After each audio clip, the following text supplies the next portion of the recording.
Morning વિદ્યાર્થી મિત્રો, આજે આપણે ધોરણ 9 ગણિત વિષયની અંદર જે આપણું ચેપ્ટર ચાલી રહ્યું છે સંખ્યા પદ્ધતિ, બરાબર? તો એને આપણે આગળ વધારીશું. ગયા લેક્ચરની અંદર આપણે શું જોયું? તો કે ગયા લેક્ચરની અંદર આપણે વાસ્તવિક સંખ્યાઓનું સંખ્યા રેખા ઉપર નિરૂપણ એનો એક દાખલો જોયો. ત્યારબાદ વાસ્તવિક સંખ્યાઓની ગાણિતિક પ્રક્રિયાઓ વિશે આપણે ચર્ચા કરી, બરાબર છે? તો હવે એ પ્રકરણને આપણે આગળ વધારીએ છીએ. તો એની અંદર એક વસ્તુની આપણે હવે ચર્ચા કરીએ કે એની અંદર જે ગાણિતિક પ્રક્રિયાઓ વાસ્તવિક સંખ્યાઓ ઉપર થાય છે એના આપણને શું પરિણામો મળે છે. તો એના બે ત્રણ વિધાનો છે, એ વિધાનોની આપણે ચર્ચા અહીંયા આગળ કરીએ. તો વિધાન નંબર 1 છે કે અસમય સંખ્યાઓનો અસમય સંખ્યા સાથેનો સરવાળો તથા તફાવત અસમય. વિધાનો કયા છે? નંબર 1 કે સમય સંખ્યાનો અસમય સંખ્યા સાથેનો સરવાળો તથા તફાવત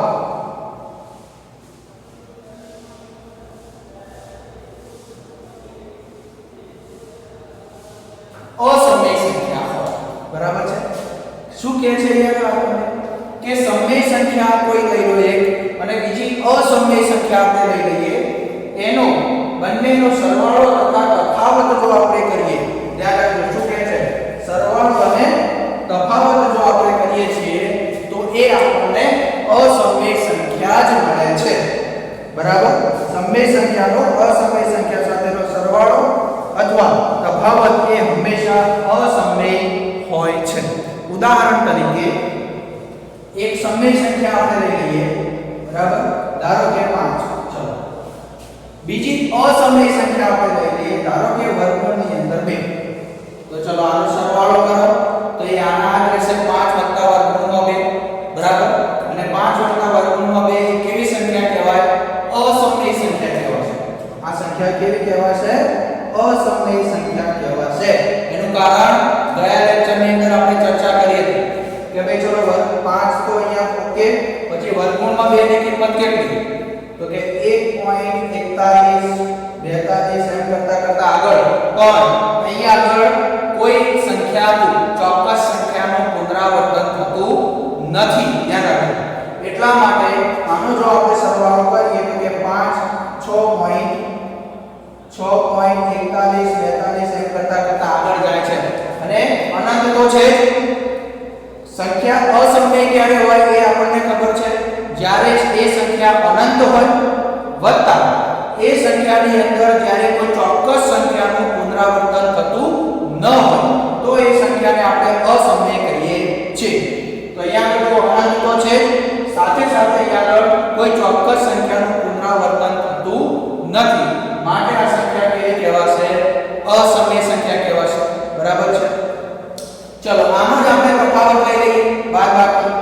ધારો કે 5 વર્ગમૂળમાં 2 કરો તો અહીંયા આગળ 5 1.41 42 કરો તો અહીંયા 6 આવે છે એની જગ્યાએ 4 આવી જશે, બાકી ફરક કોઈ પડવાનો નથી, બરાબર? તો કે 4.41 42 પણ આ સંખ્યા તો કેવી છે? અનંત છે.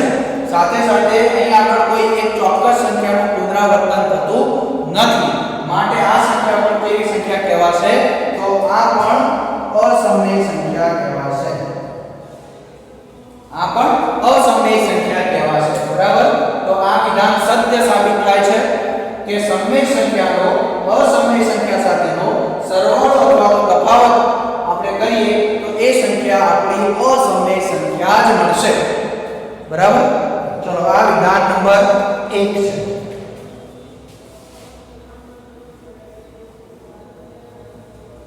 વિધાન નંબર 2 જોઈએ.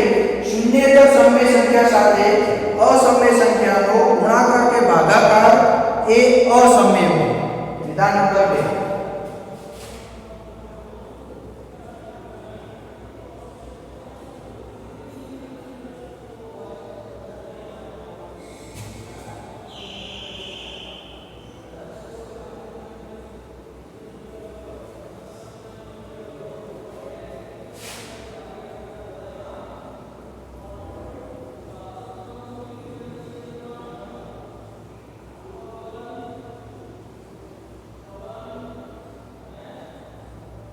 ચાલો શું કહે છે તો કે શૂન્યેતર સમમેય સંખ્યા શૂન્યેતર એટલે કે શૂન્ય સિવાયની ધ્યાન રાખજો શૂન્ય વત્તા ઈતર આનો સંધિ છૂટી પાડીએ ને શૂન્ય વત્તા ઈતર શૂન્યેતર એટલે કે શૂન્ય સિવાયની ધ્યાન રાખજો શૂન્ય નહીં શૂન્ય પણ એક સમમેય સંખ્યા જ છે તો કે શૂન્યેતર એટલે કે શૂન્ય સિવાયની સમમેય સંખ્યા સાથે અસમમેય સંખ્યાનો ભાગાકાર કે ગુણાકાર કે ભાગાકાર એ અસમમેય સંખ્યા હોય છે તો ચલો ઉદાહરણ આપીને સમજાવું તમને કે શૂન્ય સિવાયની સમમેય સંખ્યા લઈ લો ગમે તે તો ચલો શૂન્ય સિવાયની સમમેય સંખ્યા આપણે લઈએ છીએ ચલો કે -5 લઈ લઈએ એનો કોઈ અસમમેય સંખ્યા સાથેનો ગુણાકાર અથવા ભાગાકાર બરાબર છે ચાલો તો અહીં આગળ આપણે કોઈ એક અસમમેય સંખ્યા લઈ લઈએ ધારો કે વર્ગમૂળની અંદર 3 એ એક અસમમેય સંખ્યા આપણે લઈએ છીએ આ બંનેનો ગુણાકાર આપણે કરીએ તો આપણને -5 વર્ગમૂળની અંદર 3 આવો જવાબ મળે છે ઓકે તો જો આ સંખ્યા પણ કેવી છે અસમમેય સંખ્યા છે કારણ ચલો આનો ગુણાકાર તમે કરો તો કે -5 ગુણ્યા વર્ગમૂળમાં 3 ની કિંમત શું મળે છે આપણને તો કે 1.73 અનંત સુધી અને અહીંયા આગળ કોઈ એક ચોક્કસ સંખ્યાનું પુનરાવર્તન પણ થતું નથી માટે આ વર્ગમૂળમાં 3 એ અસમમેય સંખ્યા છે એ તો આપણને ખબર જ છે કે વર્ગમૂળમાં 2 વર્ગમૂળમાં 3 આ બધી અસમમેય સંખ્યાઓ છે બરાબર તો હવે તમે આનો એક ગુણાકાર કરો આની સાથે તો આપણને જે જવાબ મળશે એ સંખ્યા આપણને કેવી મળશે અસમમેય સંખ્યા જ મળશે તો આ વિધાન સત્ય સાબિત થાય છે કે શૂન્યેતર એટલે કે શૂન્ય સિવાય સમમેય સંખ્યા સાથે અસમમેય સંખ્યાનો ગુણાકાર કે ભાગાકાર એ અસમમેય જ હોય છે ચલો આનો ભાગાકાર કરો તમે એટલે કે -5 ભાગ્યા વર્ગમૂળમાં કે -5 ભાગ્યા 1.73 છેક અનંત સુધી તો આ પણ આપણને જે જવાબ મળશે તમે ચેક કરી જોજો કેલ્ક્યુલેટરની અંદર કે 5 ભાગ્યા 1.73 કરો આગળ તો માઈનસ મૂકવાના છે તો એ જવાબ તમે કેલ્ક્યુલેટરમાં ચેક કરજો તમને એક અનંત સંખ્યા મળશે અને એ સંખ્યાનો અંદર કોઈ ચોક્કસ સંખ્યાનું પુનરાવર્તન થતું હશે નહીં તો માટે આ પણ સંખ્યા આપણને કેવી મળશે અસમમેય સંખ્યા આપણને અહીંયા આગળ મળે છે બરાબર તો ચલો આ વિધાન પણ સાચું સાબિત થાય છે કે કોઈ પણ શૂન્યેતર સમમેય સંખ્યા સાથે અસમમેય સંખ્યાનો આપણે જો ગુણાકાર કે ભાગાકાર કરીએ તો એ આપણને અસમમેય જ મળે છે ઓકે ચલો હવે અહીંયા આપણને જુઓ કેમ શૂન્યેતર કીધું કેમ શૂન્ય સિવાય શૂન્ય કેમ નહીં તો ચલો શૂન્ય લઈને ચેક કરીએ તો જો અહીંયા આપણે લઈએ ધારો કે શૂન્ય લઈએ છીએ ચલો તો કે એક સમમેય સંખ્યા તરીકે 0 લઈએ અને ધારો કે બીજી અસમમેય સંખ્યાઓ વર્ગમૂળમાં 2 લઈએ ચલો તો 0 ગુણ્યા વર્ગમૂળમાં 2 એટલે શું આવે જવાબમાં 0 મળે છે કે 0 સાથે કોઈ પણ સંખ્યાને આપણે ગુણીએ તો આપણો જવાબ આપણને 0 મળે છે તો આ 0 હવે કેવી સંખ્યા થઈ ગઈ જોઈ લો 0 તો સમમેય સંખ્યા છે એટલા માટે આપણને અહીંયા કહેવામાં આવ્યું છે કે શૂન્યેતર સમમેય સંખ્યા સાથેનો આપણે કોઈ અસમમેય સંખ્યા સાથે ગુણાકાર કે ભાગાકાર આપણને અસમમેય સંખ્યા મળે છે એટલા માટે અહીંયા આગળ જે સમમેય સંખ્યા લઈએ છીએ પણ કેવી શૂન્યેતર એટલે કે શૂન્ય સિવાયની હોવી જરૂરી છે ઓકે તો આ છે વિધાન નંબર 2 વિધાન નંબર 3 એવું છે કે બે અસમમેય સંખ્યાઓનો સરવાળો તફાવત ગુણાકાર કે ભાગાકાર સમમેય અથવા અસમમેય હોઈ શકે વિધાન નંબર 3 બે અસમમેય સંખ્યાઓનો સરવાળો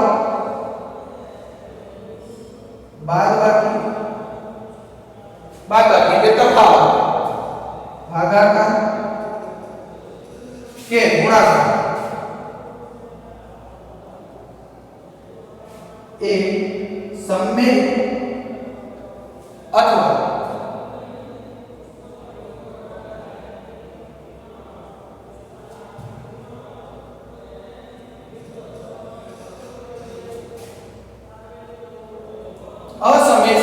થઈ શકે.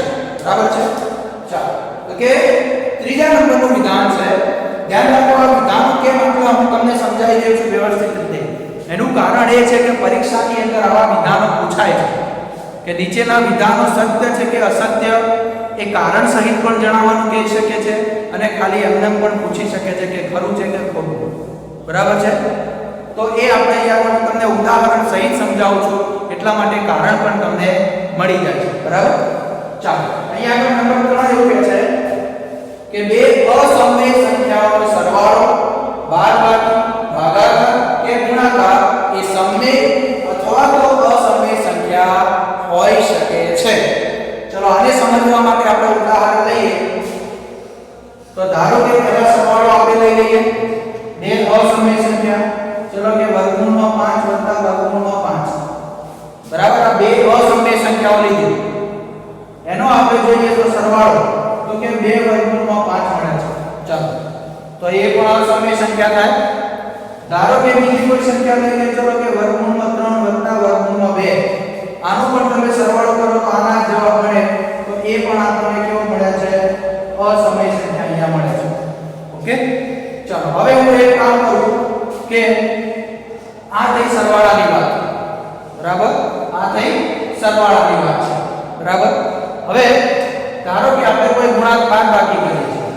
ચલો કે વર્ગમૂળમાં 3 માઈનસ વર્ગમૂળમાં 3 કરો. જવાબ 0 મળે. તો આ સંખ્યા આપણે કેવી મળે? તો આ સંખ્યા આપણી સમય કહેવાય. બરાબર. ચાલો હું એવું લખું છું કે 2 વર્ગમૂળમાં 3 માઈનસ વર્ગમૂળમાં 3. ચલો હવે હું આ કંઈક લઉં છું. આ પણ અસમય, આ પણ અસમય. તો જવાબમાં શું આવે? 1 વર્ગમૂળમાં 3 વધે કે 2 વખત વર્ગમૂળમાં 3 માંથી 1 વખત વર્ગમૂળમાં 3 જો આપણે બાદ કરીએ તો જવાબમાં 1 વખત વર્ગમૂળમાં 3 વધે. તો આ કેવી સંખ્યા છે? વર્ગમૂળમાં 3 અસમય સંખ્યા છે. તો ચલો સરવાળો થઈ ગયો, બાદબાકી થઈ ગઈ. હવે ગુણાકાર લઈએ. ચલો તો કે વર્ગમૂળમાં 5 ગુણ્યા વર્ગમૂળમાં 5 ગુણાકાર લઈ લો. ચલો તો કે વર્ગમૂળમાં 5 ગુણ્યા વર્ગમૂળમાં 5 એટલે શું કહેવાય? તો કે વર્ગમૂળમાં 5 નો વર્ગ થાય અને એનો જવાબ મળે આપણને 5. તો એ કેવી સંખ્યા છે? સમય. ચાલો હવે બીજો કોઈ ગુણાકાર આપણે લઈએ. બે અસમય સંખ્યાઓ લેવાની છે. તો આનો કોઈ બીજો આપણે ગુણાકાર લઈ લઈએ છીએ. ધારો કે વર્ગમૂળમાં 5 ગુણ્યા વર્ગમૂળમાં 3. ચલો બરાબર. તો કે વર્ગમૂળમાં 15 મળે છે.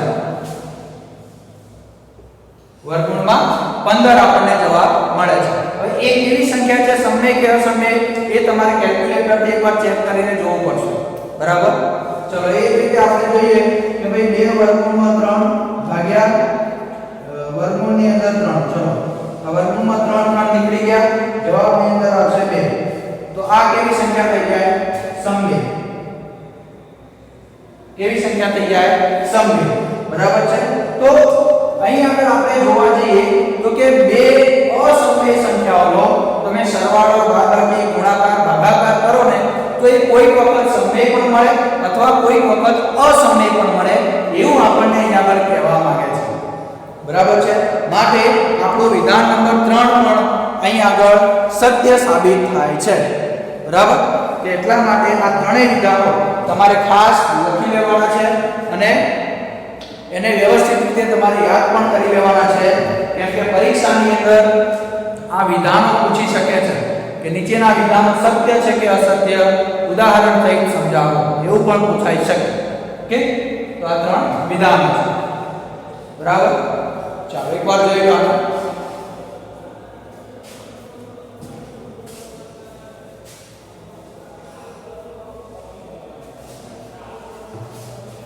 ચાલો હવે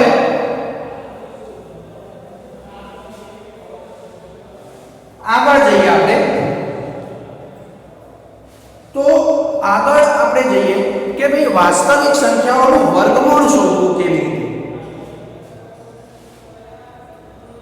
વાસ્તવિક સંખ્યાઓનું વર્ગમૂળ કેવી રીતે શોધવું? બરાબર. અથવા તો આપણને એવું કે વર્ગમૂળમાં 3.5 ને સંખ્યા રેખા ઉપર દર્શાવો. બરાબર. તો કે આપણે લખીએ અહીં આગળ વર્ગમૂળને વાસ્તવિક સંખ્યાના વર્ગમૂળને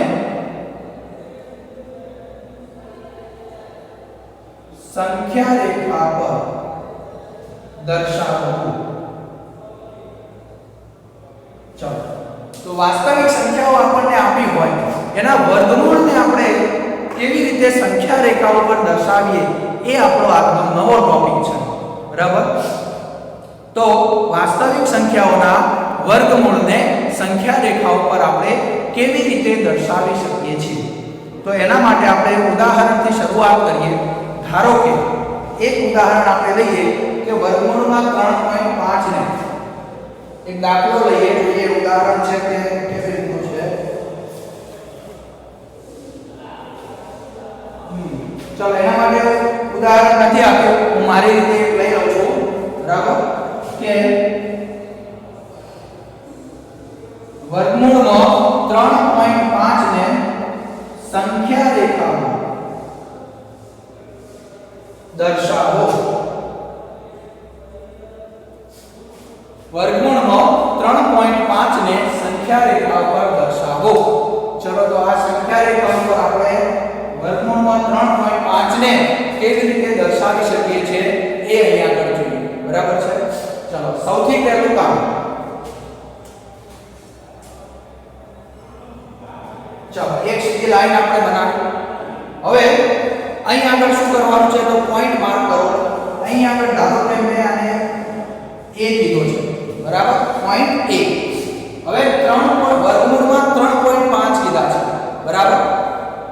તો ચલો, હવે તમારે શું લેવાનું છે? આની અંદર 3.5 તમારી જે ફૂટપટ્ટી હોય સ્કેલ એની ઉપર 3.5 નું લઈ લો માપ. ધ્યાન રાખજો, અહીં આગળ આપણને વર્ગમૂળમાં 3.5 કહ્યું છે, પણ એવું નથી કહ્યું કે વર્ગમૂળમાં 3.5 મિલીમીટર કે સેન્ટીમીટર કે મીટર કે ગમે તે. અહીં આપણને એનો કોઈ ચોક્કસ એકમ આપેલો નથી. બરાબર છે? આપણને એકમ ના આપ્યો હોય તો આપણે ગમે તે માપ લઈ શકાય કે 3.5 મિલીમીટર લઈ શકાય, સેન્ટીમીટર લઈ શકાય, મીટર પણ લઈ શકાય, ગમે તે. બરાબર? પણ અહીં આગળ આપણે શું કરીશું કે આપણા માટે સરળતા કઈ રહેશે? તો કે આપણા માટે સરળતા એ રહેશે કે આપણે આ 3.5 સેન્ટીમીટર લઈએ. બરાબર? કે આપણા માટે એક સરળ માપ અહીં આગળ એ રહેશે કે 3.5 સેન્ટીમીટર. બાકી જો પરીક્ષામાં કે ગમે ત્યાં તમને ચોખવટ કરી હોય કે વર્ગમૂળમાં 3.5 મિલીમીટરને સંખ્યા રેખા ઉપર દર્શાવો. બરાબર? તો એ વખતે તમારે અહીં આગળ મિલીમીટર જ દર્શાવવા પડશે. બરાબર? પણ અહીં આગળ આપણને કોઈ એકમ આપ્યો નથી, એટલા માટે આપણે આપણી સરળતા ખાતર સેન્ટીમીટર લઈએ છીએ. બરાબર? તો તમારી સ્કેલ ફૂટપટ્ટીની મદદથી સૌથી પહેલા પોઈન્ટ a ને માર્ક કર્યો. આપણે પોઈન્ટ a થી 3.5 સેન્ટીમીટર જેટલું માપ લઈ લો. તો કે આ પોઈન્ટ a થી ધારો કે આ 3.5 સેન્ટીમીટર છે. બરાબર? ત્યાં આગળ પોઈન્ટ b ને તમે માર્ક કરી લો ટપકું. ઓકે? ચલો, હવે હું આ અહીંયા માપ લખીશ 3.5. ઓકે? તો અહીં આગળ બિંદુ A અને બિંદુ B આ બે બિંદુ આપણે દર્શાવ્યા છે. બરાબર? તો જો સૌપ્રથમ શું કર્યું? એક સીધી રેખા દોરી, લાઈન. ત્યાં પહેલા એક બિંદુ A દર્શાવ્યું છે. ત્યાંથી જે અંતર આપ્યું હોય એ અંતર, એટલે કે 3.5, તો 3.5 એકમ. બરાબર? આપણે સરળતા ખાતર 3.5 સેન્ટીમીટર લીધા છે, બાકી એને કહેવાય 3.5 એકમ. ચલો, હવે શું કામ કરવાનું છે? તો કે આ જે બિંદુ B આપણે દર્શાવ્યું છે એ બિંદુ B થી 1 એકમ અંતરે, બિંદુ B થી 1 એકમ અંતરે આપણે બીજું બિંદુ એક C દર્શાવવાનું છે. ધ્યાન રાખો, આ અંતર આપણે કેટલું લીધું છે?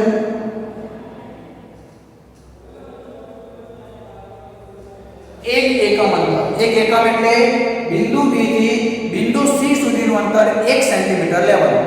કારણ આ આપણે 3.5 સેન્ટીમીટર લીધું છે, તો આ પણ 1 સેન્ટીમીટર લેવાનું. ઓકે? 1 એકમ એટલે 1 સેન્ટીમીટર. બરાબર. ચલો હવે શું કરવાનું તો કે બિંદુ A થી બિંદુ C સુધીનું ટોટલ અંતર કેટલું થશે તો કે 3.5 વત્તા 1 બરાબર 4.5. ટોટલ અંતર બિંદુ A થી બિંદુ C સુધીનું ટોટલ અંતર 4.5 થશે.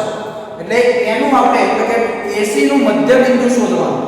શું શોધવાનું છે અહીંયા આગળ AC નું મધ્ય બિંદુ. તો ચલો કેટલા અંતરે મળશે તો કે 4.5 ભાગ્યા 2 કરો તો 2.25 અંતરે મળશે. AC નું મધ્ય બિંદુ આપણને ક્યાં મળશે તો કે 4.5 ટોટલ છે એનું અડધું કરો એટલે કે 2.25 જેટલું મળે. તો ફૂટ પટ્ટીની સ્કેલની મદદથી તમારે 2.25 જેટલું અંતર અહીંયા આગળ લઈ લેવાનું.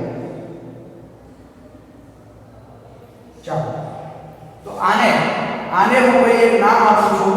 તો આ બિંદુને આપણે મધ્ય બિંદુ એટલે કે O તરીકે ઓળખીશું. મધ્ય બિંદુ O તરીકે ઓળખીશું આપણે. બરાબર. ચલો હવે શું કરવાનું છે તો કે આ મધ્ય બિંદુ O થી A સુધીનું અંતર તમારું જે પરિઘ છે પરિઘની મદદથી O થી બિંદુ O થી A સુધીનું અંતર લેવાનું અને અર્ધવર્તુળ અહીંયા તમારે બનાવવાનું છે. તો ચલો આ રીતે બનશે. અર્ધવર્તુળ એક બનાવવાનું છે કે બિંદુ O થી A સુધીનું અંતર લેવાનું પરિઘની મદદથી અને એક અર્ધવર્તુળ આપણે આ રીતે તમારે બનાવવાનું છે. તો આ એક અર્ધવર્તુળ અહીંયા આગળ બની જશે. ઓકે.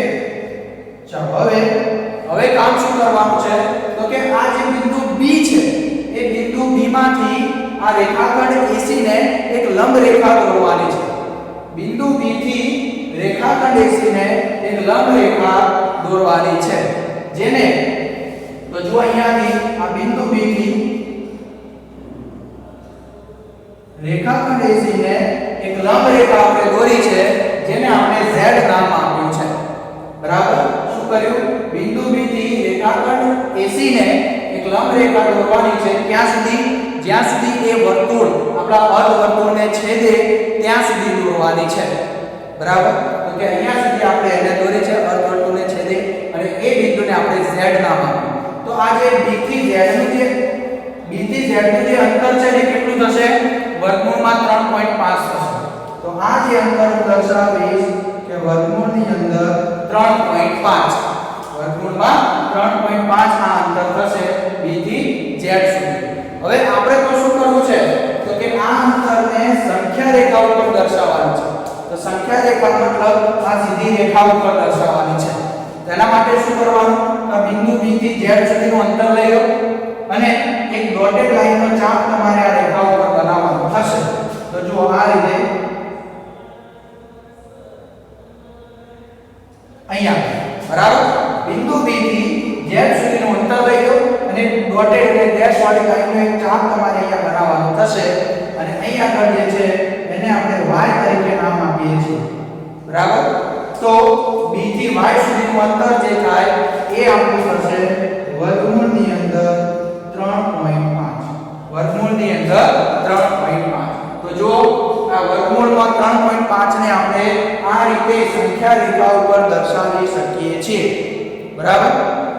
તો યાદ રાખજો પરીક્ષાની અંદર આ રીતે પ્રશ્ન પૂછાય છે કે વર્ગમૂળમાં 3.5 હોય વર્ગમૂળમાં 9.5 હોય કે ગમે તે હોય એને સંખ્યા રેખા ઉપર દર્શાવો. તો આ રીતનો પ્રશ્ન પરીક્ષાની અંદર પૂછાય છે. બરાબર. તો આ રીતે જે પ્રશ્ન પૂછાય છે એનો તમારે આ રીતે સંખ્યા રેખાને દોરવાની છે અને આ રીતે તમારે એનો જવાબ લખવાનો છે. બરાબર. તો વ્યવસ્થિત રીતે આનો તમારે આન્સર આપવાનો છે.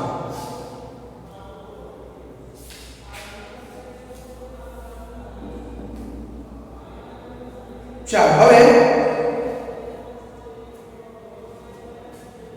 ત્યાંથી આપણે આગળ જઈએ તો કેટલાક નિત્યસમ વિશે આપણે ચર્ચા કરવાની છે. બરાબર.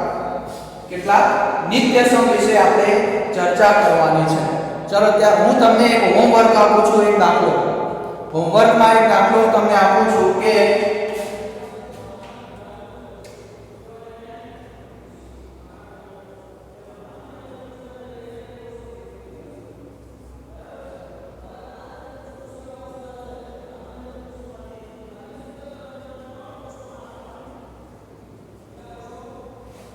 ચાલો વર્ગમૂળમાં 9.5 ને સંખ્યા રેખા પર દર્શાવો. આ દાખલો પેલામાં છે કે નહીં? સ્વાધ્યાયની અંદર કદાચ હશે. છે સ્વાધ્યાય 1.5 ની અંદર છે, બરાબર? તો એ દાખલો તમારે લખવાનો કે વર્ગમૂળમાં 9.5 ને સંખ્યા રેખા પર દર્શાવો. આ હોમવર્કમાં હું તમને દાખલો લખવા માટે આપું છું, બરાબર? શું કરવાનું?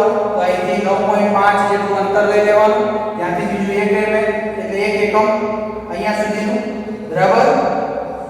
પછી આ ટોટલનું મધ્ય બિંદુ શોધવાનું.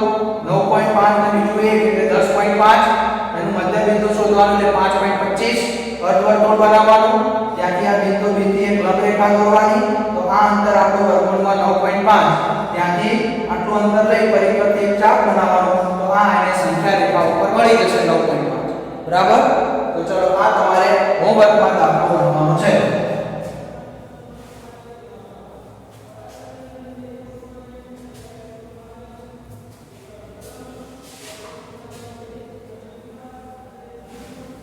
ચાલો હવે આપણે કેટલાક નિત્યસમ જોઈએ છે.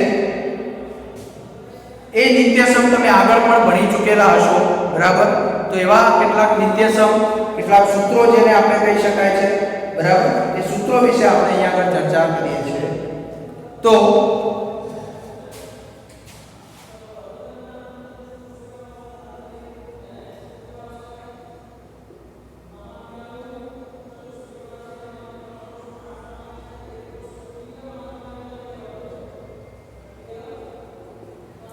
કેટલાક નિત્યસમ તથા ગાણિતિક સૂત્રો વિશે આપણે અહીંયા આગળ ચર્ચા કરીશું, બરાબર? તો સૌથી પહેલું ધારો કે તમને આવું ક્યાંક જોવા મળે છે વર્ગમૂળની અંદર AB. આવું ક્યાંક જોવા મળે છે વર્ગમૂળની અંદર AB, એટલે કે વર્ગમૂળમાં A ગુણ્યા B કહેવાય. તો તમે એને આ રીતે પણ લખી શકો છો કે વર્ગમૂળમાં A ગુણ્યા વર્ગમૂળમાં B. જો વચ્ચે કોઈ ચિહ્ન નથી, એનો મતલબ કે વચ્ચે ગુણાકારનું ચિહ્ન છે, બરાબર? તો વર્ગમૂળમાં AB હોય સાથે, તો તમે એને આ રીતે છૂટા પાડી શકો છો, વર્ગમૂળમાં A ગુણ્યા વર્ગમૂળમાં B. ચલો બીજા નંબરે ભાગાકારનું છે. તો કે વર્ગમૂળમાં A ભાગ્યા B. જો આવી રીતનું હોય કદાચ વર્ગમૂળમાં A ભાગ્યા B આવું હોય, તો આને પણ તમે છૂટું પાડી શકો છો, વર્ગમૂળમાં A ભાગ્યા વર્ગમૂળની અંદર B, બરાબર છે? ચલો નંબર 3 કે વર્ગમૂળમાં A પ્લસ વર્ગમૂળમાં B ગુણ્યા વર્ગમૂળમાં A માઈનસ વર્ગમૂળમાં B. જો આ રીતનું આ એક નિત્યસમ છે. કયું? વર્ગમૂળમાં A પ્લસ વર્ગમૂળમાં B ગુણ્યા વર્ગમૂળમાં A માઈનસ વર્ગમૂળમાં B. તમે આગળ ભણી ચૂક્યા હશો નિત્યસમ એક આવું કે a નો વર્ગ માઈનસ b નો વર્ગ બરાબર a plus b a minus b. તો આવું નિત્યસમ તમે ભણી ચૂક્યા છો, બરાબર? તો અહીંયા આગળ કશું નથી, એ જ નિત્યસમ છે પણ એને અવળું કર્યું છે અને વર્ગમૂળમાં લીધા છે. તો કેવું છે? a પ્લસ b ગુણ્યા a માઈનસ b બરાબર a નો વર્ગ માઈનસ b નો વર્ગ. ચલો આ નિત્યસમ આવ્યું છે સેમ. આને ઉલટું કરતા પણ અહીંયા આગળ જે છે શું છે? તો કે a ની જગ્યાએ વર્ગમૂળ લીધા છે, બીજું કંઈ નથી. તો હવે શું થાય છે કે વર્ગમૂળમાં a વત્તા વર્ગમૂળમાં b ગુણ્યા વર્ગમૂળમાં a માઈનસ વર્ગમૂળમાં b. આવું આપણી જોડે નિત્યસમ છે. ચલો તો અહીંયા આગળ એને શું કર્યું? a નો વર્ગ માઈનસ b નો વર્ગ કર્યો. એને શું કર્યું? અહીંયા આ a નો વર્ગ માઈનસ b નો વર્ગ કર્યો. તો આપણે અહીંયા આગળ શું છે? વર્ગમૂળમાં a, તો કે વર્ગમૂળમાં a નો વર્ગ માઈનસ વર્ગમૂળમાં b, તો કે વર્ગમૂળમાં b નો વર્ગ. ચલો વર્ગમૂળમાં a નો વર્ગ એટલે a થઈ જશે, વર્ગમૂળમાં b નો વર્ગ એટલે b થઈ જશે. તો આપણને મળશે a માઈનસ b. તો આના બરાબર શું થઈ જશે? a માઈનસ b થઈ જશે. ઓકે, ચલો બીજું એક સૂત્ર છે.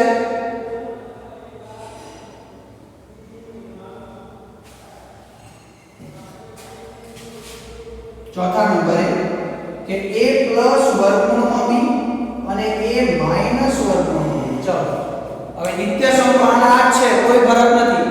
ફરક એટલો છે કે અહીંયા વર્ગમૂળમાં a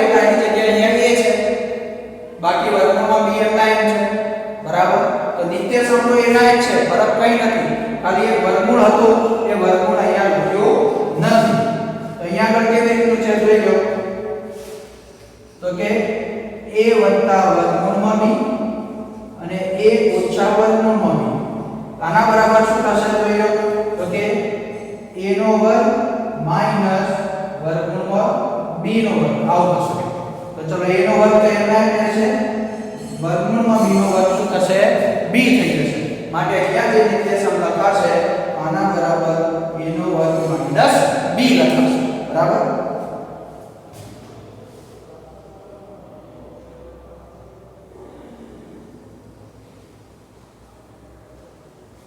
ચલો હવે એક નિત્યસમ એવું છે વર્ગમૂળમાં a b અને વર્ગમૂળમાં c વર્ગમૂળમાં d. તો નંબર 5 વર્ગમૂળમાં a વર્ગમૂળમાં b ગુણ્યા વર્ગમૂળમાં c વર્ગમૂળમાં d આવું છે. જોઈએ ચારે અલગ વર્ગમૂળમાં a વર્ગમૂળમાં b ગુણ્યા વર્ગમૂળમાં c વર્ગમૂળમાં d ચારે વસ્તુ અલગ. તો હવે તમારે શું કરવાનું તો કે a નો ગુણાકાર c સાથે કરવાનો, વચ્ચે વત્તાનું ચિહ્ન, a નો ગુણાકાર d સાથે, પછી b નો ગુણાકાર c સાથે, વચ્ચે વત્તાનું ચિહ્ન, b નો ગુણાકાર d સાથે. તો અહીંયા આગળ શું થશે તો કે વર્ગમૂળમાં ac વત્તા વર્ગમૂળમાં ad વત્તા વર્ગમૂળમાં bc વત્તા વર્ગમૂળમાં bd આ રીતે થશે. બધાના ગુણાકાર જોઈ લો. a નો ગુણાકાર c સાથે વત્તા a નો ગુણાકાર d સાથે, b નો ગુણાકાર c સાથે વત્તા b નો ગુણાકાર d સાથે. બરાબર. તો એક આ રીતે થશે. ચલો પછી એક સૂત્ર છે